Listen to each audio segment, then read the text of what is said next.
Bonjour, ce qu'on va voir aujourd'hui, c'est le corrigé d'un contrôle de fin de chapitre sur le chapitre de la dérivation en classe de première. Il ne parlera pas de tout ce qui est taux d'accroissement, limite de taux d'accroissement, etc. Ça, il y a d'autres sujets qui ont été faits là-dessus. Je vous encourage à aller les voir. Là, on va parler de fin de chapitre, c'est-à-dire que vous êtes censé déjà connaître les formules de dérivation des fonctions de référence, formules de dérivation de U fois V, U sur V, etc. Vous devez être censé savoir qu'en fait, la dérivée va nous servir, le signe de la dérivée va nous servir à trouver les variations d'une fonction. Voilà, vous devez connaître toutes ces petites choses-là. Et puis, il y a un dernier exercice, c'est un travail sur des tangentes. Voilà. Bon courage, on y va.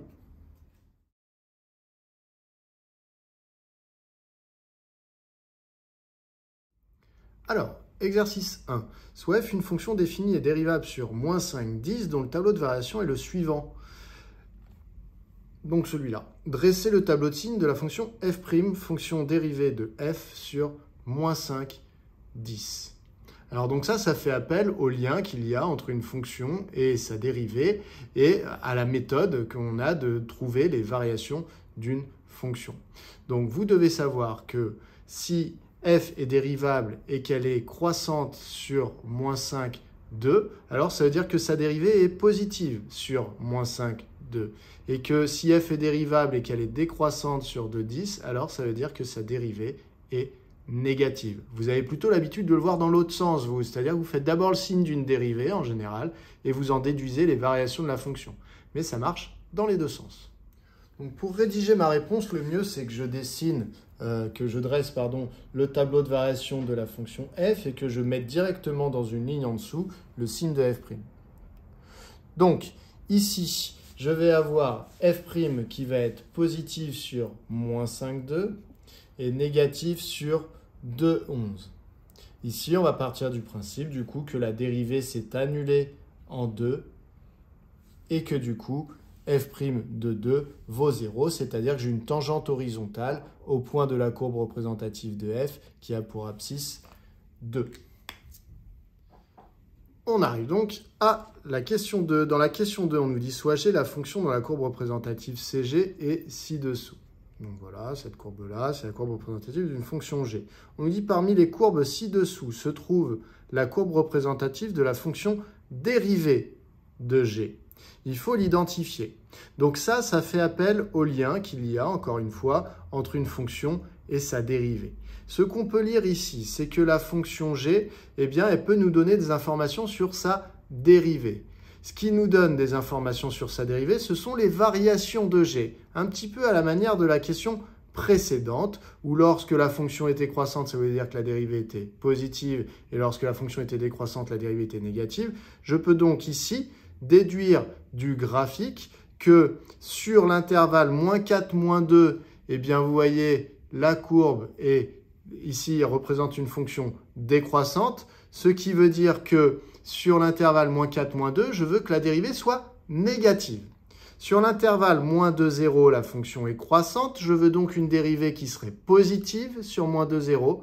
Et ensuite sur 0, 2, j'ai une courbe ici qui représente une fonction décroissante, donc je voudrais une dérivée négative. Donc je veux une dérivée négative sur moins 4, moins 2, positive sur moins 2, 0 et négative sur 0, 2. Donc, quelle est la fonction dont la représentation graphique ici est cohérente avec le fait d'être négative sur 0, moins 2, positive sur moins 2, 0 et négative sur 0, 2? Eh bien, c'est la C. C'est la seule qui est comme ça. Elle est bien négative sur l'intervalle moins 4, moins 2, positive sur moins 2, 0 et négative sur 0, 2. En effet, comment je vois que cette courbe représente une fonction négative sur moins 4, moins 2? Bien, c'est parce qu'elle est tracée sous l'axe des abscisses sur l'intervalle moins 4, moins 2. C'est comme ça que je repère une fonction négative. Donc, c'est la seule qui correspond ici à négatif, positif, négatif. La réponse est donc la courbe C. Si je dois rédiger ma réponse et donner des arguments, je vais dire que d'après la courbe CG, le tableau de signes de G' doit être négatif sur moins 4, moins 2, positif sur 2, 0 et négatif sur 0, 2. Je rappelle une dernière fois, c'est parce que la fonction G, elle est décroissante sur moins 4, moins 2, donc sa dérivée est négative.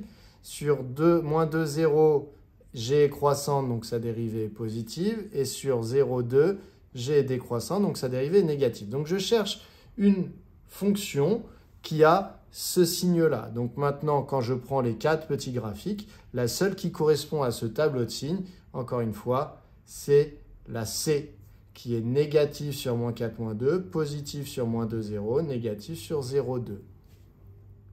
Donc la courbe représentative de G' est la courbe, avec un B, et la courbe C. Voilà, on passe à l'exercice suivant. Pour l'exercice 2, eh bien l'exercice 2, c'est un exercice de calcul de dérivée, puisqu'on a la fonction f qui est définie sur 0 plus l'infini, par f de x égale x au carré racine de x. Déterminer l'expression de f', fonction dérivée de f sur 0 plus l'infini. On donnera l'expression sous la forme a sur b fois x racine de x avec a et b, deux entiers. On y va. Donc, pour dériver une fonction, on commence par réécrire son expression. Donc, f de x est égal à x au carré racine de x. Ensuite, on se demande quelle est l'opération principale. L'opération principale, c'est la dernière qu'on sera amené à faire si on remplaçait x par une valeur. Donc ici, on voit que l'opération principale, eh bien, ça peut être ce produit ici. Lorsqu'on a un produit comme opération principale, eh bien, on se pose la question, est-ce que j'ai la variable dans les deux facteurs qui composent le produit? Premier facteur, c'est x au carré. Deuxième facteur, c'est racine de x. Effectivement, j'ai bien la variable dans les deux. Donc, pour dériver une fonction qui a cette expression, je vais devoir utiliser la formule que vous connaissez bien, qui est dans votre cours, de u fois v.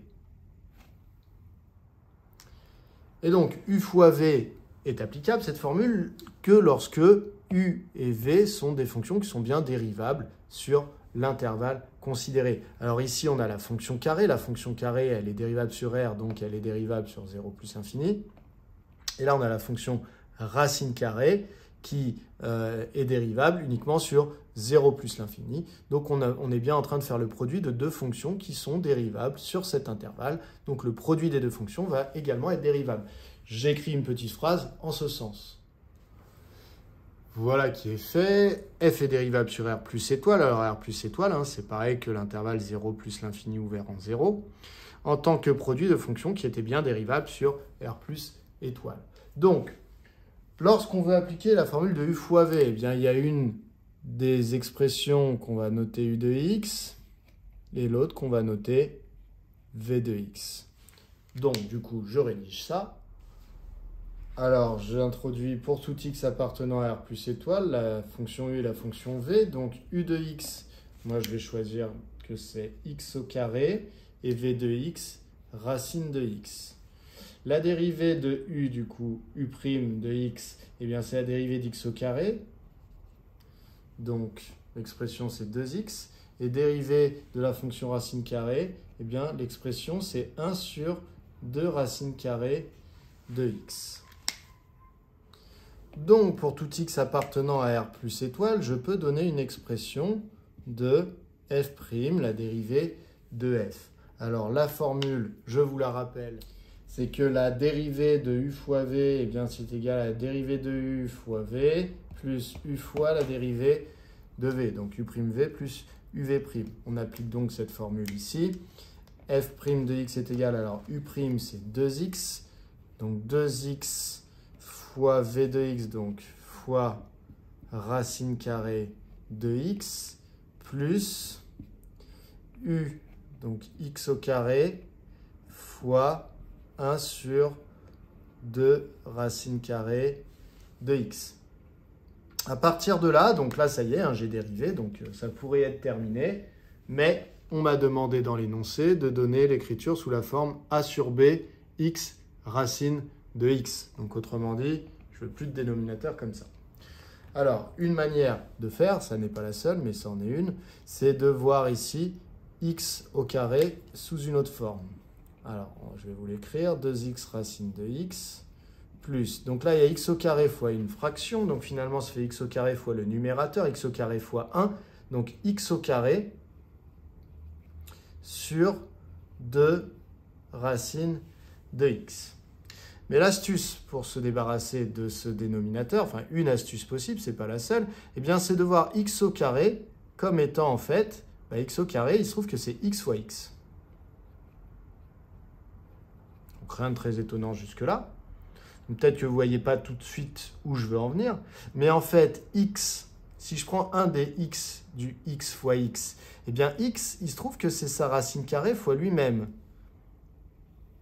Donc c'est racine de x fois racine de x. Racine de x fois racine de x, c'est comme racine de 2 fois racine de 2 qui fait 2, racine de 3 fois racine de 3 qui fait 3, racine de 5 fois racine de 5 qui fait 5, racine de x fois racine de x, ça fait x. Donc en fait, mon x fois x, je peux l'écrire x fois racine de x fois racine de x. X fois racine de x vaut x, fois x, ça me redonne bien le x au carré. Mais l'avantage, c'est que du coup, j'ai racine de x qui multiplie tout le reste au numérateur et j'ai racine de x qui multiplie tout le reste au dénominateur. Je peux donc simplifier par racine de x et j'obtiens 2x racine de x plus... Et alors là, j'ai x racine de x sur 2, ce qui revient à écrire 1 demi de x racine de x, puisque x racine de x divisé par 2, c'est pareil que 1 demi de x racine de x. Donc finalement, là, j'ai 2x racine de x, je rajoute 1 demi de x racine de x. Donc finalement, 2, c'est quoi? C'est 4 demi. Donc 4 demi plus 5 demi, ça fait 5 demi de x racine carrée de x. Et là, j'ai bien répondu à la consigne qui était de mettre sous la forme a sur b fois x racine de x. Exercice 3. Soit p la fonction définie pour tout réel x par p de x égale 15x au carré moins 60x moins 180. Étudier le signe de la fonction p sur R.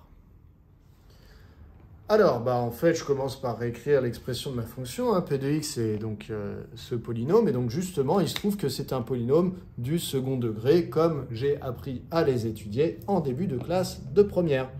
Donc, je vais étudier le signe, comme j'ai appris à étudier le signe des polynômes du second degré. Il va falloir que je calcule le discriminant, les éventuelles racines, et que je fasse un tableau de signes. Je commence par dire au correcteur que j'ai remarqué que j'étais dans le cadre du cours de début d'année. Donc, je dois dire que P est une fonction polynomiale du second degré. Avec A qui est le coefficient devant x au carré, donc pour moi, ça vaut 15.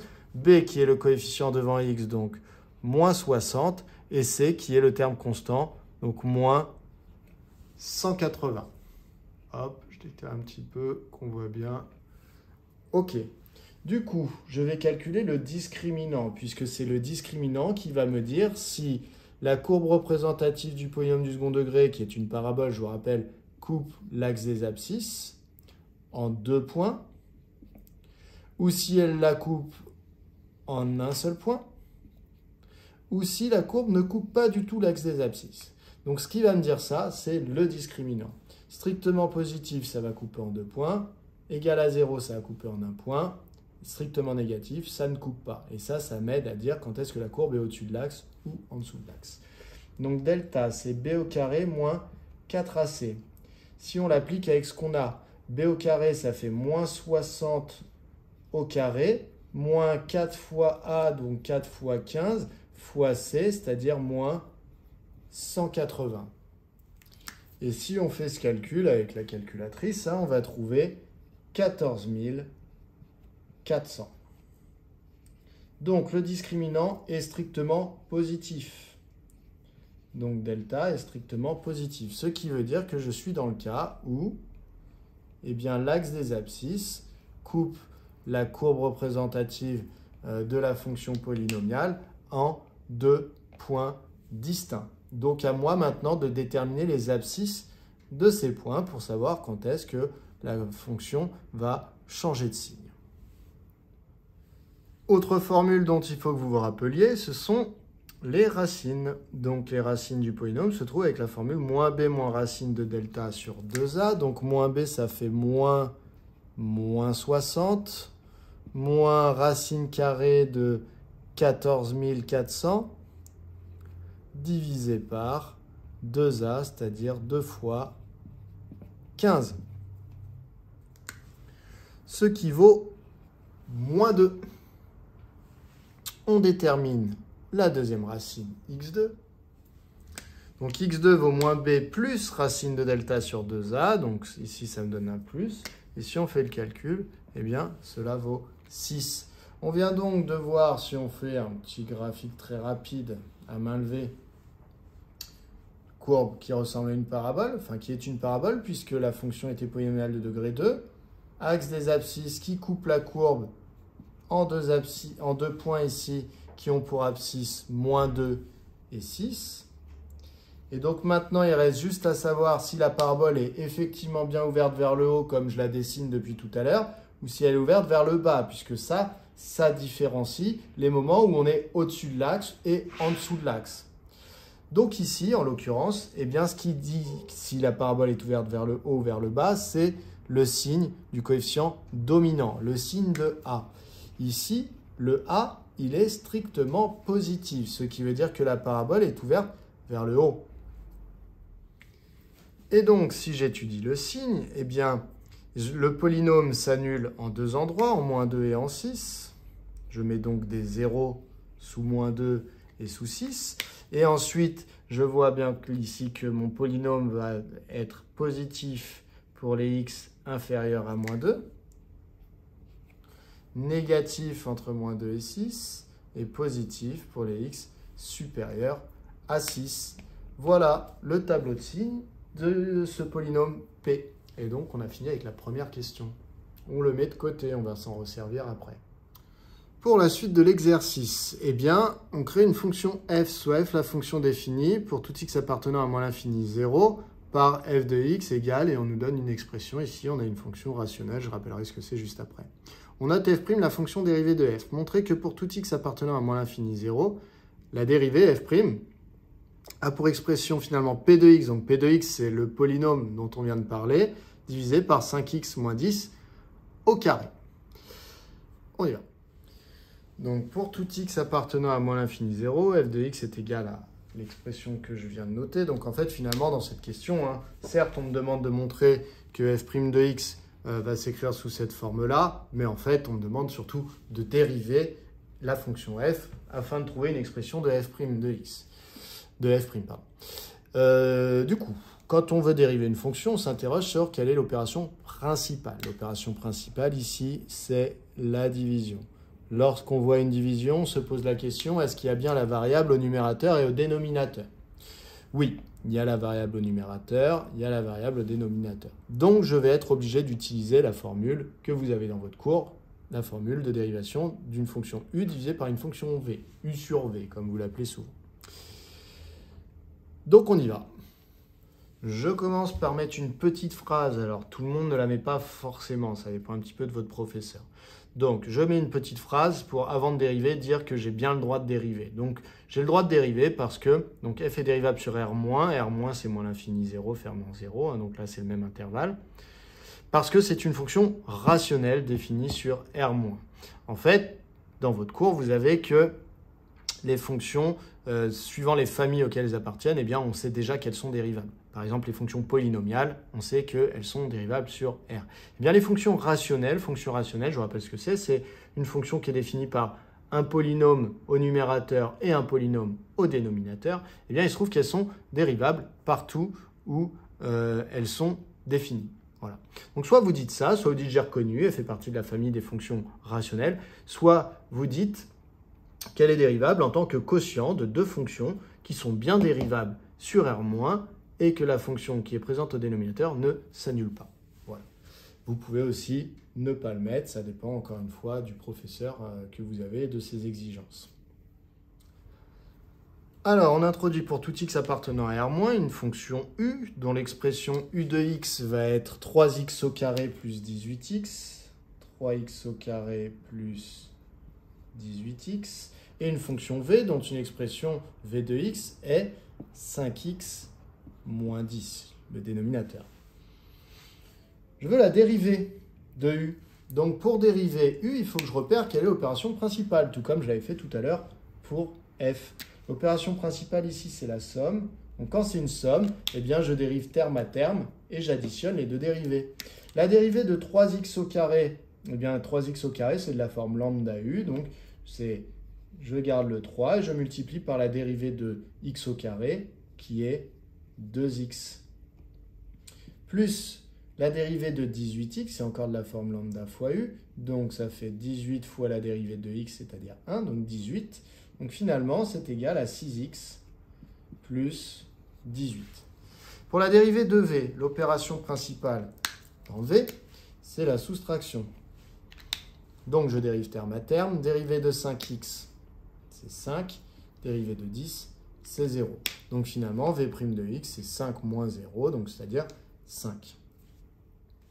Donc pour tout x appartenant à R-, je peux écrire une expression de f'. Je vous rappelle la formule que vous devez utiliser. C'est que la fonction dérivée de u sur v, c'est en fait la fonction quotient de u'v moins uv' sur v au carré. Donc on va appliquer ça, donc les expressions qui sont ici. Donc u'v, ça donne 6x plus 18 fois v, donc 5x moins 10, moins u, donc 3x au carré plus 18x, fois v, c'est-à-dire 5. Le tout divisé par v au carré, donc c'est 5x moins 10 au carré. Je vais pouvoir développer le numérateur dans le but de réduire et de voir un petit peu mieux à quoi ça peut ressembler. On y va. 6x fois 5x, 30x au carré. 6x fois moins 10, moins 60x. 18 fois 5x, ça fait 90x. Donc, plus 90x. 18 fois moins 10, moins 180. Ensuite, moins 3x au carré fois 5. Donc, ça fait moins 15x au carré. Et moins 18x fois 5. Donc, ça fait moins 90x. Ici, on a déjà 90x et moins 90x qui s'annulent. Et donc, on obtient 30x au carré moins 15x au carré, ça donne 15x au carré, moins 60x, moins 180. Et donc, on s'aperçoit qu'au numérateur, eh bien, on retrouve exactement l'expression P de x qui est ici, donc 15x au carré moins 60x moins 180, donc 15x au carré moins 60x moins 80. Donc finalement, j'ai réussi à retrouver que f' de x s'écrivait P de x sur 5 moins 10 au carré. Donc là, moi, j'ai plus de place sur mon tableau, donc je ne vais pas écrire en dessous. Je remplace directement, mais vous écrivez en dessous, tout simplement. Et donc, j'écris que ça me donne P de x sur 5x moins 10 au carré. Et on a terminé cette question 2. On passe à la 3. Alors, dans la question 3, on nous demande d'étudier le signe de f' de x, donc sur R-, et de construire le tableau de variation de f. Donc, f' de x, on l'a déjà calculé une expression à la question juste avant. Donc, je vais m'en resservir. Pour tout x appartenant à R-, eh bien, f' de x, je sais déjà que ça vaut cette expression. Pour trouver le signe d'une expression, en mathématiques, ça démarre exactement comme quand on veut dériver l'expression. C'est-à-dire qu'on s'interroge sur quelle est l'opération principale dans cette expression. Et donc, on s'aperçoit ici que c'est la division. Donc, on est en train de diviser P de x par 5x moins 10 au carré. Dès qu'on a une opération principale qui est une division et une multiplication, on est très content puisque ça veut dire que étudier le signe de f' de x va pouvoir être séparé en deux petites études de signes plus simples, le signe de P de x et le signe de 5x moins 10 au carré.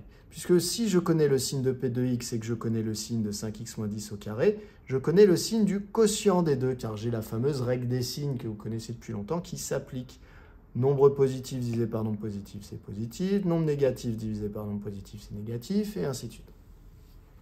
Donc je vais faire un tableau de signes dans lequel je vais étudier le signe de P de x, ce que j'ai déjà fait dans la toute première question de l'exercice.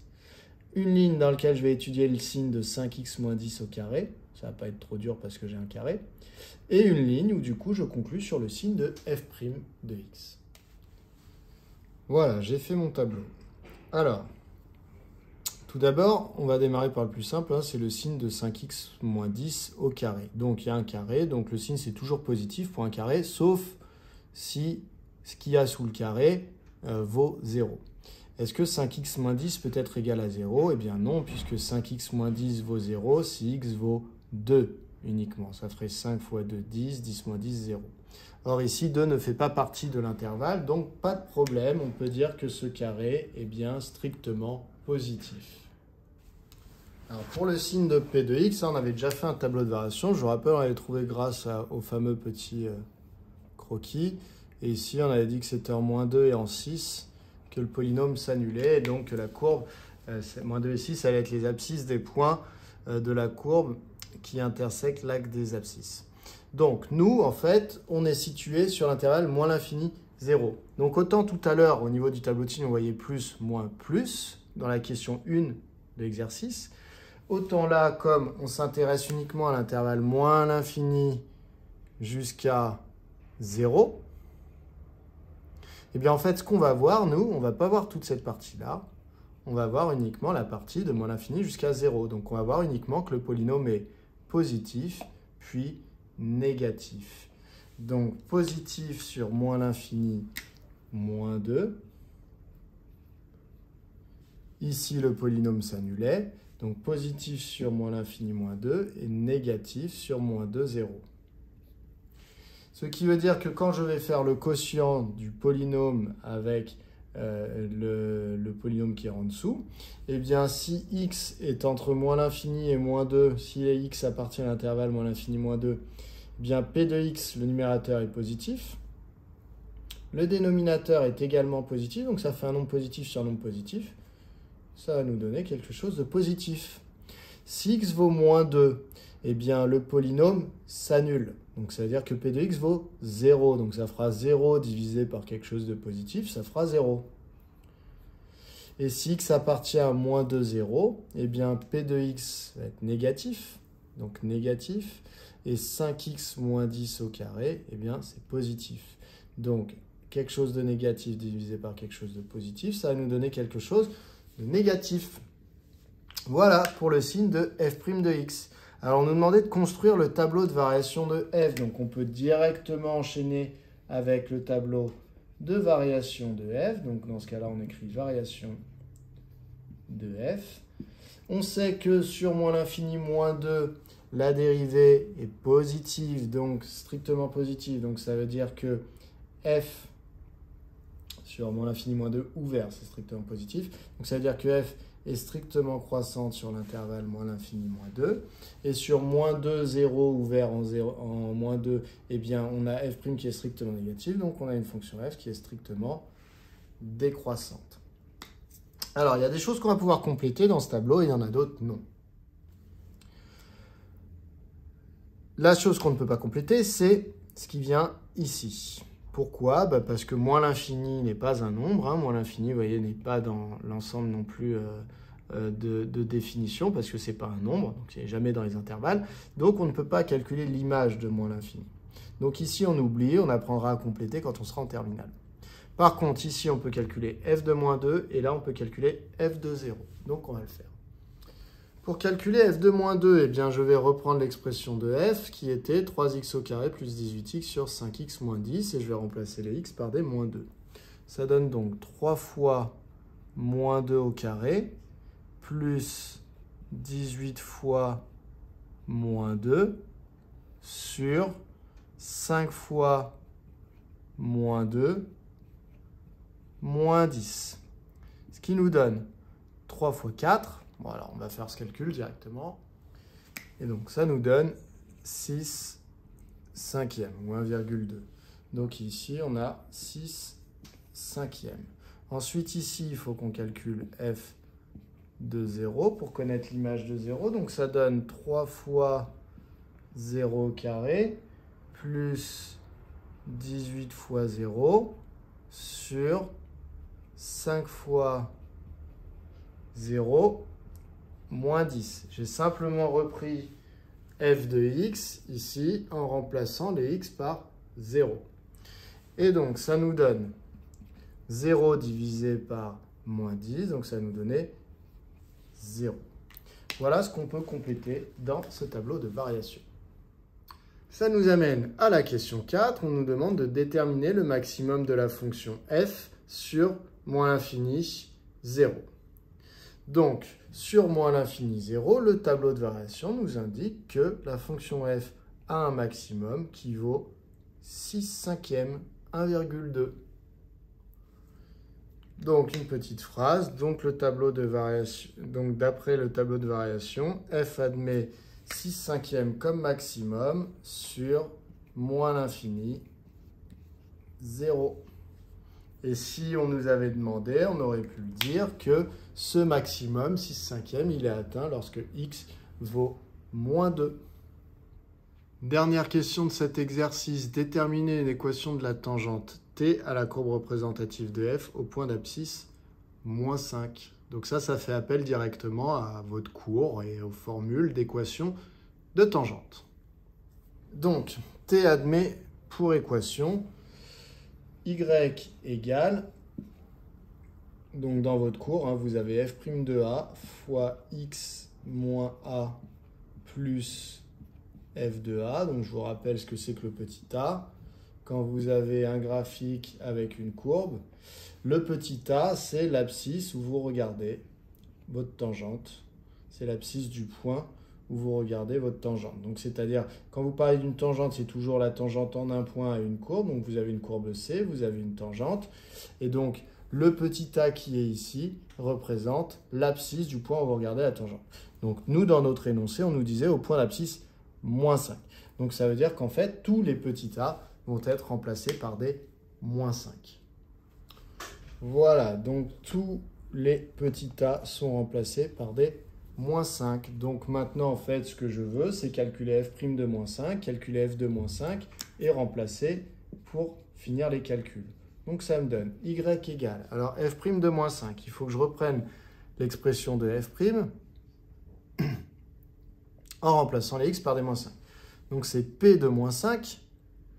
Alors p de moins 5, c'est quoi? Je reprends p de x en remplaçant par des moins 5. Donc ça fait 15 fois moins 5 au carré moins 60 fois moins 5 moins 180. Ensuite, il faut que je divise par 5x moins 10 au carré, mais avec x qui est remplacé par moins 5. Donc 5 fois moins 5 moins 10 au carré. Ensuite, donc là, ça y est, j'ai calculé f' de moins 5. Maintenant, je dois faire x moins moins 5, donc x plus 5, plus f de moins 5. Donc cette fois-ci, il faut que je reprenne l'expression de f, c'est L. Donc f de x, c'était 3x au carré plus 18x sur 5x moins 10. Donc je remplace les x par des moins 5. Donc ça fait 3 fois moins 5 au carré plus 18 fois moins 5 sur 5 fois moins 5 moins 10. Voilà, donc c'est un petit peu lourd comme écriture, mais en fait, on va pouvoir calculer tout ça, ça nous donne. Alors, ça nous donne y égale, alors ça, vous avez le droit de faire ce calcul avec votre calculatrice, ça donne 99 sur 245 fois x plus 5, plus, on va faire ce calcul-là, ce qui fait 3 septièmes. Donc finalement, ça nous donne y égale, je vais développer, donc 99 sur 245, x, plus, ici je vais faire 99 sur 245 fois 5, ce qui donne 99 sur 49 plus 3 septièmes. Ça nous donne donc y égale 99 sur 245 x plus, et donc 99 sur 49 plus 3 septièmes que je vais mettre sur 49. Donc il faut que je multiplie par 7 au numérateur et au dénominateur. Donc au numérateur, ça va faire 3 fois 7, 21. 21 plus les 99, on va être à 120. Et donc ça va faire 120 sur 49. 120 sur 49. Voilà. Et donc on a l'équation réduite de la tangente T. Ça conclut cet exercice. On passe au dernier. Alors, dans cet exercice 4, on a soit f, la fonction définie pour taux réel x, par f de x égale 5x au cube moins 2x. On note C, la courbe représentative de f dans un repère OIJ. Déterminer l'équation réduite de la tangente CF, de la tangente ACF, pardon, au point l'abscisse petit a noté TA. Donc, en fait, on demande la formule générale d'une tangente qui serait à un point d'abscisse petit a. Donc, en fait, on va réciter notre courbe. Alors, on a déjà vu dans l'exercice précédent la formule qui est dans votre cours pour une équation de tangente. Vous avez y égale f' de petit a fois x moins petit a plus f de petit a. Et petit a, c'est l'abscisse du point où vous regardez la tangente. Donc, je refais encore un petit graphique. Vous avez une courbe comme ça. Vous cherchez par exemple l'équation de la tangente au point de la courbe qui se situe ici. On regarde son abscisse, c'est petit a. On écrit la formule qui est là avec le petit a qui est l'abscisse de là où on regarde. Donc ici, nous, petit a, on ne sait pas ce qu'il vaut. Donc on peut pas le remplacer. En revanche, on peut calculer ce que c'est que f' de petit a et ce que c'est que f de a. Alors bien sûr, on aura une expression en fonction de a. On ne s'attend pas à trouver que ça vaut 5 par exemple. Donc ici, f de a, on le connaît puisque f de a, c'est tout simplement f de x dans lequel je remplace les x par des a. Donc finalement, je peux peut-être déjà écrire que mon équation, ça va être, je laisse un trou pour f' de a que je ne connais pas encore, fois x moins a, plus, et f de a, donc je prends f de x, je remplace les x par des a, donc ça fait 5a au cube moins 2a. Donc la question, c'est que vaut f' de a. Alors, je ne vais pas refaire toute la rédaction. On peut faire un petit peu plus rapide. f' de x, eh bien, je vais dériver f de x. F de x, c'était 5x au cube moins 2x. Opération principale, la soustraction. Donc, je vais dériver 5x au cube. Ça fait 5 fois 3x au carré. Moins dérivée de 2x, qui est 2. Donc finalement, f' de x, c'est 15x au carré moins 2.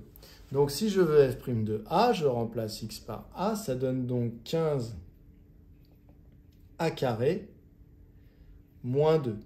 Je fais bien attention à mettre mes parenthèses pour ne pas me tromper dans la suite des calculs. Maintenant que j'ai ça, alors soit j'en reste là, parce qu'après tout, j'ai répondu à la question. J'ai trouvé une équation de TA, soit je peux développer un petit peu. Donc ça me donne y égale, pour mettre sous forme réduite, donc 15a carré moins 2, si je le multiplie par x, donc ça donne 15a carré moins 2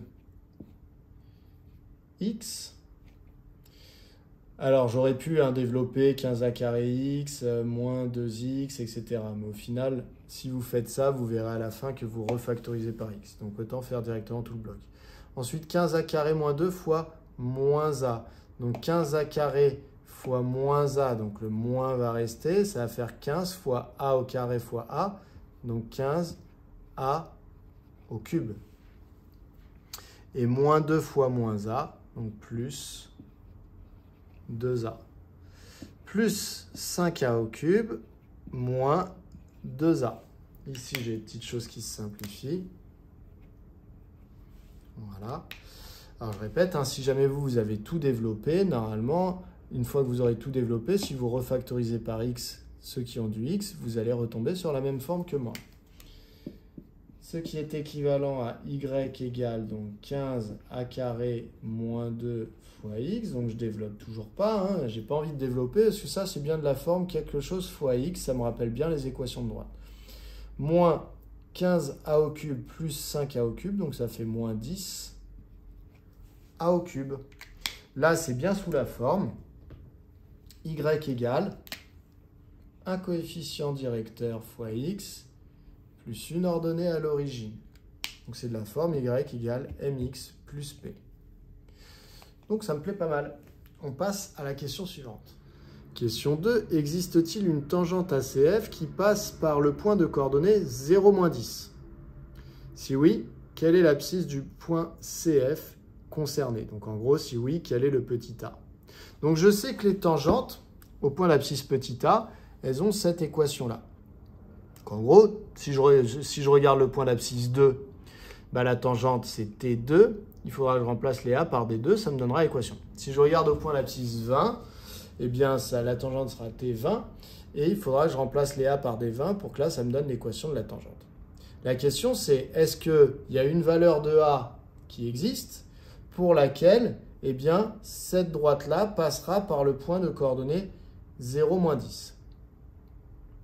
Alors, pour passer par le point de coordonnées 0-10, il y a plusieurs méthodes.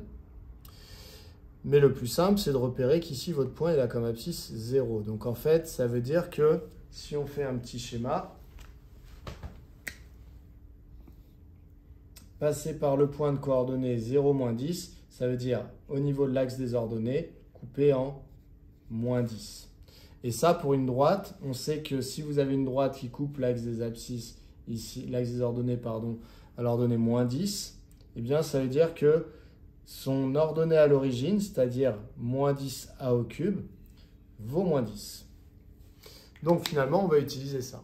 Donc, TA passe par le point de coordonnées 0-10, si et seulement si son ordonnée à l'origine, c'est -10. Donc, -10a au cube vaut -10. Ça, c'est équivalent à dire que a au cube vaut -10 divisé par -10, c'est-à-dire au cube, vaut 1. Ça veut dire que a doit être égal à 1. Donc finalement, il y a bien une tangente qui passe par le point de coordonnées 0-10 pour la courbe représentative de f, c'est celle qui est au point d'abscisse petit 1. Donc il existe une tangente ACF qui passe par 0-10, c'est T1. Alors on peut vérifier graphiquement hein, si on utilise GeoGebra ici. Donc j'ai tracé en vert, vous avez la courbe représentative de la fonction f, que j'ai rentrée grâce à l'énoncé, et j'ai tracé la tangente au point d'abscisse 1. Donc vous voyez, c'est la tangente qui est en noir ici. Et on voit bien qu'ici, elle passe par le point de coordonnées 0-10. Voilà, et c'est la seule. On peut faire se balader le point A. Je ne vais pas le faire devant vous, là, j'y arrive pas. Si on fait balader le point A, eh bien, toutes les autres droites qui vont être tracées, les autres tangentes, ne passeront pas par ce point-là. Il n'y en a qu'une. Et ça nous amène à la dernière question. Combien de tangentes parallèles à l'axe des abscisses CF admet-elle et quelles sont les abscisses des points de CF concernés? Alors, qu'est-ce que ça veut dire qu'avoir une tangente parallèle à l'axe des abscisses? Alors, si on regarde le graphique ici, les tangentes parallèles à l'axe des abscisses, eh bien, elles se situent, vous voyez, ici, ce sont des tangentes horizontales.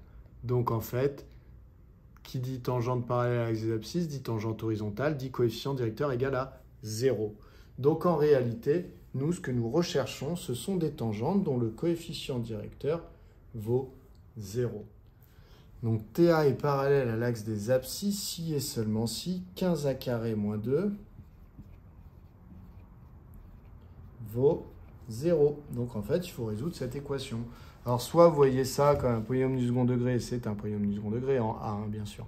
Mais soit vous utilisez le discriminant, etc., pour trouver les valeurs de A qui annulent, soit ici, comme si on voit ça comme un polynôme du second degré, le coefficient qui accompagne A, il vaut 0.